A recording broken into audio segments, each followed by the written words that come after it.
বৈশিষ্ট্য আছে। তো আমাদেরও কিছু বৈশিষ্ট্য আছে। আমাদের বৈশিষ্ট্য এবং লক্ষ্য হচ্ছে এটা একটা মূল লক্ষ্য, যে তারা যেন আমাদের নাজাতের একটা উসিলা হয়। যারা মা বাবা আছেন তারা কাল কিয়ামতের ময়দানে তারা যদি কোরআন শরীফ হিফজ করে এটার নিয়ম অনুযায়ী বিধান অনুযায়ী চলতে পারে, তারা এই যে নিয়ামত পাবেন। তাদেরকে বলে যারা একটা হাদিস শরীফের মধ্যে যে তাদেরকে নির্দেশ করা হবে যে তুমি হাফেজ কোরআন হয়েছো, তুমি কোরআন তেলাওয়াত করতে থাকো। তখন বলা হবে তিনি কোরআন তেলাওয়াত শুরু করবেন। তো যেখান থেকে তিনি শুরু করবেন এবং কোরআনের শেষ যেখানে শেষ হবে, তো সেখানে গিয়ে ওনার সম্মান শুরু হবে শুরু থেকে, আবার শেষ প্রান্তে গিয়ে ওনার সম্মান বৃদ্ধি হবে।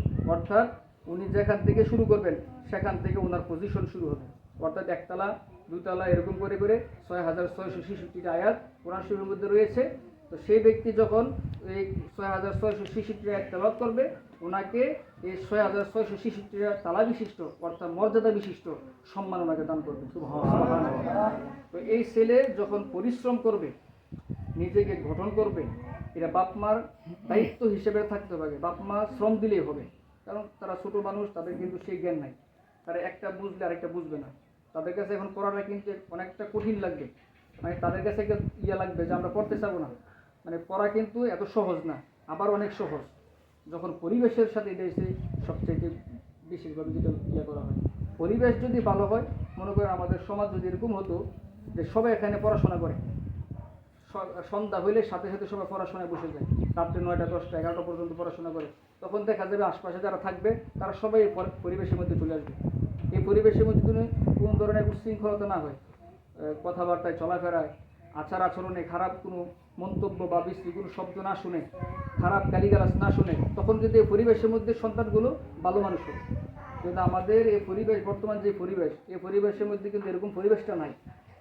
এ না থাকার কারণে আজকে আমাদের সন্তানগুলো অনেক পিছনের পরিবেশে। এই জন্য আমাদেরকে এটা শ্রম দিতে হবে যে বাচ্চা যখন মাদ্রাসা বাইরে যাবে অর্থাৎ বাড়িতে যাবে, এই ছেলে যেন খারাপ ছেলের সাথে না মিশতে পারে। কারণ যার সাথে মিশবে, খারাপ ছেলের সাথে মিশলে তার মুখের ভাষাও খারাপ হয়ে যাবে। তখন দু একদিন যাওয়ার পরে মাদ্রাসাতে সে কী করবে, আসতে চাইবে না, মানে সে আপনাদেরকে বিরক্ত করবে।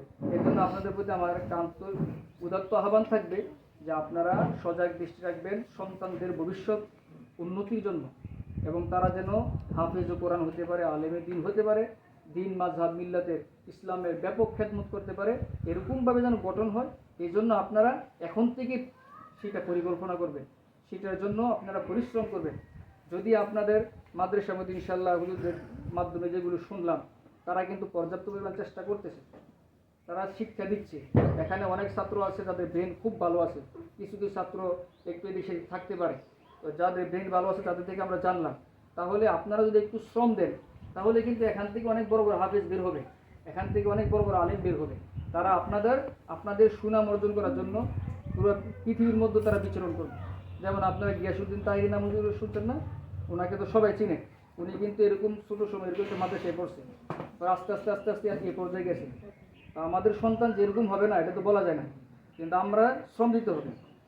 তো ওনার একটা বক্তব্যের মধ্যে আমি শুনেছিলাম, উনি বলছেন যে আমি যখন ছোট ছিলাম, অর্থাৎ এই 15-20-25 বছর ছিল, আমি তখন নতুন নতুন ওয়াজ করতাম। গিয়াসউদ্দিন তাহিরি উনি ওনার একটা বক্তব্যে বলেছেন কি, তখন আমার আম্মা আমাকে নির্দেশ দিতেন, বাবা তুমি যখন কথাবার্তা বলবে বেশি কথা বলিও না, অল্প কথা বলবে। এই জন্য মাঝে মধ্যে আমাকে এই পান দিত, পান খাইতো। তো পান দিলে দেখা যায় অনেক সময় মুখটা একটু বার হয়ে যায়, কথা বেশি বলা লাগে না। তো উনি এটা অনেক সময় খাইতে চাইতেন না, বলতেন না আমি এখন তো আমার সময় কথাবার্তা বলার বেশি, এখন বেশি বেশি কথাবার্তা বলবো। কিন্তু ওনাকে এটা বারবার বলতেন। অর্থাৎ উনি যে এত মাহফিল করেন, ওনার তো অনেক কথা বলতে হয়, বেশি কথা বললে শরীর একটা কী করতে হবে, এটার জন্য পর্যাপ্ত প্রিপারেশন নিতে হবে, কিতাবাদি স্টাডি করতে হবে। এরকম করে উনি ওনার মায়ের আদেশটা শুনতেন, কিন্তু মাঝে মধ্যে ওই পানটা খাইতে, কারণ একটা সময় আছে তো, পান তো মানুষ বৃদ্ধ হলে দেখা যায় বেশি বেশি খায়, এর আগে কিন্তু তেমন খায় না। তো বৃদ্ধজন আস্তে যখন বয়স হয়েছে তখন বলে তুমি কথা বলো, এখন বেশি বেশি কথা বলো। আগে কথা বলতে বলছে কম, এখন বলো বেশি। কেন? এখন তোমার একটা ওজন হয়েছে, এখন তুমি যখন কথা বলবে সমাজে তোমার কথাটা মানুষ মূল্যায়ন করবে। আগে তুমি যখন কথা বলছিলে তখন তোমার কথা মানুষ অনেক সময় এটা মূল্যায়ন অনেক সময় করলে অনেক সময় করে নাই, ওই সময় বলছে কম কথা বলার জন্য। এখন তুমি যখন কথা বলবে তোমার কথা মানুষ মূল্যায়ন করবে, সম্মান দিবে, ইজ্জত দেবে।